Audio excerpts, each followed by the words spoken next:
우리 부모들이 20년 전에 자기가 배운 방법대로 자기 자녀들을 가르친다는 거예요. 어쩌다 스탠포드를 가게 됐는지 그 과정을 알려드릴 겁니다. 자기소개 부탁드립니다.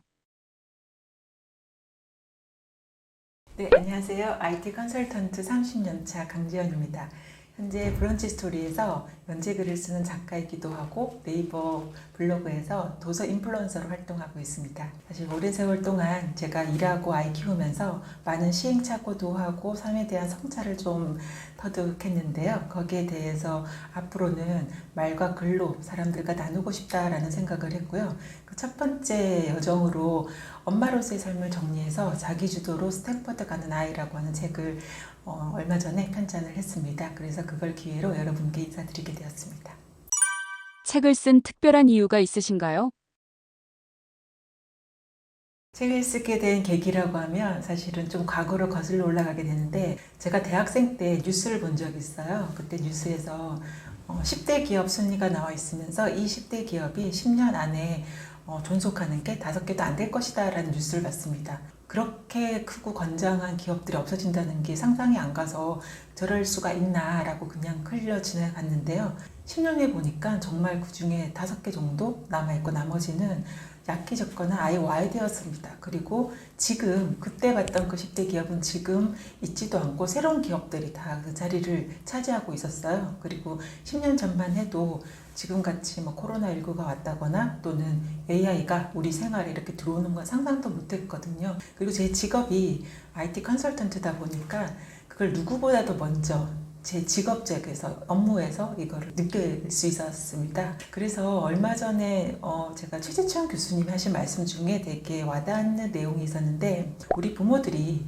20년 전에 자기가 배운 방법대로 자기 자녀들을 가르친다는 거예요. 그렇게 되면 아이가 성인이 되었을 때는 이미 40년 전, 50년 전의 방식으로 이제 자라 있는 건데, 그렇게 되었을 때 미래에 대한 대비를 할 수 있겠는가라는 우려를 말씀하셨고, 제가 상당히 공감을 했습니다. 그래서 어차피 미래가 어떻게 바뀔지 아무도 모른다는 건 이미 과거 10년을 통해서 배웠고요. 그렇게 되면 현재 인기 있는 직종을 아이에게 이제 하라고 한다기보다는 아이가 좋아하는 걸 찾아서 하는 게 좋겠다라는 생각을 했고요. 그렇게 해서 제가 이제 아이를 그 방법대로 아이가 좋아하는 거 찾고 책과 대화로 아이를 키워나갔습니다.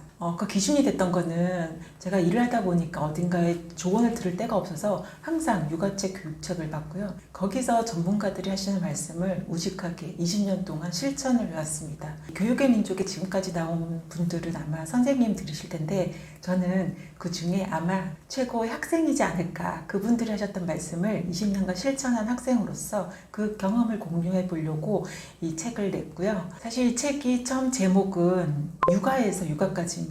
첫 번째 아는 아이야자, 두 번째 아는 나아자. 그러니까 아이를 키우는 과정이 결국 제가 성장하는 과정이었거든요. 제 시선은 처음에는 아이에서 지금은 저로 옮겨왔습니다. 어머니들에게 드리고 싶은 말씀은 그 과정을 공유하고 싶었습니다. 그리고 사실 지금부터 이제 들려드릴 이야기는 이렇게 하면 스탠퍼드를 갈 수 있다, 이 이야기가 아니고요. 어쩌다 스탠퍼드를 가게 됐는지 그 과정을 알려드릴 겁니다. 처음 시작은 엄마표 놀이, 엄마표 영어, 그리고 엄마표 수학을 하겠지만, 이 과정이 결국 아이가 자기주도를 할 수 있게 됐고, 아이가 자기주도를 하면서 저와 아이는 독립적으로 떨어지게 되고, 엄마도 홀로서기를 할 수 있고, 그 과정을 겪었고 이제 공유를 드리려고 합니다.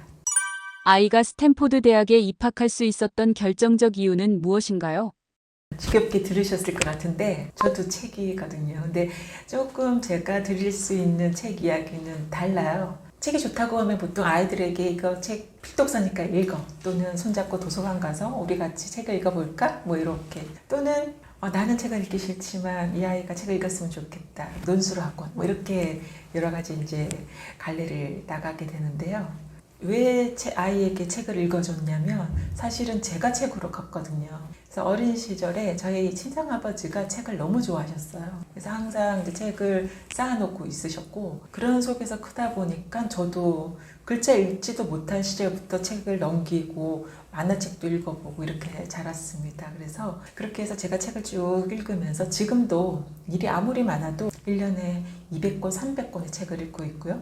그 책을 전부 다 리뷰를 쓰고 있어요. 그래서 제 블로그에 지금 현재 2,000권 정도의 책 리뷰가 쌓여 있는 상황이에요. 그래서 그 책을 읽어보면은 그 책 속에 너무 많은 사람들이 있거든요. 특히 저는 이제 워낙 바쁘다 보니까는 아이를 키울 때 정보를 얻으려면 엄마들을 만나야 되는데 그럴 시간도 없고 어떡하지 고민하다가 이 책 속에 모든 정보가 있다는 걸 아니까 그렇게 책을 읽기를 시작을 했어요. 그래서 일단 예를 하나 말씀드리자면 이제 아이를 낳고 이제 좋은 엄마는 되고 싶어서 어떻게 하면 좋을까 하다가 이제 주변에 아이 키운 엄마에게 책 2권을 추천을 받았습니다. 그래서 그때 2권을 읽어보니까 내용이 너무 괜찮은 거예요. 그리고 이 책에 있는 내용은 처음 보는 내용이고 제가 해보지도 않은 것들이었거든요. 그래서 거기서부터 시작해가지고 또 찾아 읽고 또 찾아 읽고 궁금하면 또 찾아 읽고 그렇게 해서 150권, 200권 가량 계속 읽었어요. 읽으면서 이제 그때부터 궁금해서 계속 읽다 보니까 분명히 교육책, 육아책으로 시작을 했는데 철학책, 과학책, 뭐 각종 인문학책 이렇게 막 연결이 되는 거예요. 세상이 이렇게 넓구나. 그리고 아이를 키우는 방법이 이렇게 다양하고 많구나. 거기에서 읽어본 거는 아이의 뭐 발달 과정, 정상적인 발달 과정, 대화법, 어떻게 아이와 관계를 유지하면 좋을지 온갖 팁들이 다 있었습니다. 그래서 책을 읽을 때 그냥 눈으로만 읽는 게 아니고 책 한 권을 읽을 때 무조건 한 가지만 실천하자고 했어요. 처음에는 해야 될 게 너무 많으니까 저걸 어떻게 내가 다 해. 그래서 하나만 실천하고 실천하다 보니까 어느 날 책을 딱 읽었는데 이미 제가 다 하고 있는 것들인 거예요. 그래서 그 순간에 내가 이제 좀 제대로 된 엄마가 되어 가는구나라는 확신을 좀 가졌고요. 그다음에 학습 관련해가지고는 보통 이제 주변에서 이거 해야 돼라고 하면 조금 그 부분은 고집이 있었는지 모르겠는데 제가 납득이 안 되면 아이한테 시키지를 않았어요. 그래서 영어를 일찍 시키고 수학을 일찍 시키는데 왜 영어를 시켜야 되는지 이 나이에 왜 수학을 시켜야 되는지를 제가 이해가 안 가니까 아이한테 시킬 수가 없었거든요. 그래서 또 관련 책 찾아보고 책에서 말하는 것 중에 아이한테 적용을 시켜보니까 이 아이는 이런 상태구나 라고 판단한 다음에 그때서야 시켰습니다. 그렇게 해야 진심으로 이 아이에게 좋은 길을 인도할 것 같아가지고 그렇게 해서 읽은 책들 다 이제 실천하려고 읽은 것들이고요. 그게 나중에 이 아이가 국제학교를 갈 때도 좀 빛을 발했는데 제가 해외 입시는 당연히 하나도 몰랐죠. 갑자기 방향을 틀었으니까. 근데 조금 겁이 나지 않았던 게 또 도서관과 서점을 달려갔거든요. 이미 그때는 내공이 많이 쌓여가지고 이런 과정을 다 거쳐왔기 때문에 3달 정도 집중해서 책을 읽었어요. 그 관련된 책이 많지가 않아서 거의 시중에 나와 있는 모든 책을 다 읽었다 해도 이제 몇십 권 되지 않았는데 다 읽었고요.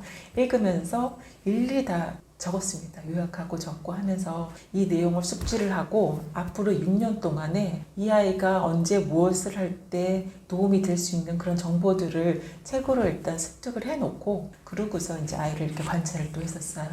이 책을 1등 공신을 뽑는 것 중에 첫 번째는 저를 바꿨기 때문이고요. 두 번째는 이제 아이를 바꿨기 때문에. 그래서 이제 아이 같은 경우는 어떻게 했냐면 아이를 낳고 집에 이제 돌아와서 아이가 덩그러니 누워 있는데 말도 할 줄도 모르고 입만 꼬뻑꼬뻑 하는데 이게 뭘 어떻게 해야 될지 모르겠는 거예요. 아가야 이러다가 대답은 없고 제가 이제 얼마 전에 사뒀던 그 그림책이 하나 있었어요. 그래서 그림책을 아이한테 보여주면서 이게 곰이야 이게 여우야 라고 했더니 옹알이를 시작하는 거예요. 그때부터 반응이 있으니까 재밌어서 책을 읽어줬는데 사실 읽어줬다라고 표현하기가 애매한 게 그 책 제목이 후스 베이비 MI였어요. 글자 하나도 없는 그림책인데 그냥 그림체에 그림 한 장 놓고 계속 이야기해주고 곰에 대한 이야기, 엄마는 곰을 어떻게 생각해, 만지면 부드러워 이런 이야기들을 막 해주면서 아이랑 계속 이야기를 했거든요. 근데 그렇게 하다가 이제 아이가 기고 걷고 하면서 계속 책을 읽어주기를 시작을 했습니다. 야근하고 돌아오면 10시, 11시인데 그때부터 새벽까지 읽어줬어요. 거의 하루 빠짐없이. 그렇게 해서 수면 부족은 시달렸는데 되게 행복한 거예요. 그게 왜냐라고 봤더니 책을 읽어줄 때 텍스트를 읽어준 게 아니라 그 속에 있는 내용을 서로 공유하고 공감을 했던 것 같아요. 그냥 즐거워서 책을 읽어줬는데 부수적으로 얻은 게 있었는데 2가지가 있었습니다. 첫 번째는 한 2년 정도를 열심히 책을 읽어줬더니 한글을 저절로 뗐어요. 그래서 아이가 한글을 자연스럽게 저절로 떼다 보니까 그 다음부터는 혼자 책을 읽기 시작을 했거든요. 그래서 직장을 나가니까 엄마가 없는 시간에 아이가 책으로 되게 즐겁게 살 수가 있었고요. 그 다음에 이제 여러 분야에서 지적 호기심을 키울 수 있었는데 우리 보통 아이가 뭘 좋아하는지 모르잖아요. 근데 책을 읽다 보면은 아이가 유달리 관심 가지는 게 있어요. 그럼 거기서부터 시작을 해서 비싼 책을 읽어주고 장난감도 관련된 거 넣어주고 레고도 넣어주고 박물관, 미술관 이렇게 데리고 가지고 영화도 보여주고 하니까 아이 관심사가 그냥 넘어갔을 법한 관심사가 막 깊어지는 거예요. 그렇게 해서 유아 때 우주 관련해서 한번 빠지니까 2년 정도 허덕허덕 그 안에서 헤엄을 쳤고 인체 관련된 거 한번 빠지니까 또 2년 정도 그러니까 하나를 푹 빠진 경험이 나중에 자라면서 과제 집중력까지 연결된 것 같아요. 그래서 책 아니었으면은 그런 경험하지 못했을 것 같고 아이가 무엇에 관심이 있었는지도 몰랐을 것 같습니다. 그리고 마지막으로는 저나 제 아이나 책 읽어보라는 소리를 한 번도 들어본 적이 없어요. 그 이유는 아버지가 책을 좋아했기 때문에 자연스럽게 제가 책을 읽었고 제가 워낙 책을 좋아하니까 아이도 자연스럽게 책을 좋아하게 됐거든요. 그래서 뭐 책이 좋다고 하니까 아이한테 책을 자꾸 들이밀지 마시고 그냥 부모님부터 책을 읽으시고 아니면 아이 책 읽는 거 같이 읽어보시면서 대화 나누면 나중에 사춘기 때 잘 극복할 수 있는 힘도 되거든요. 그래서 그거는 꼭 권유드리고 싶어요.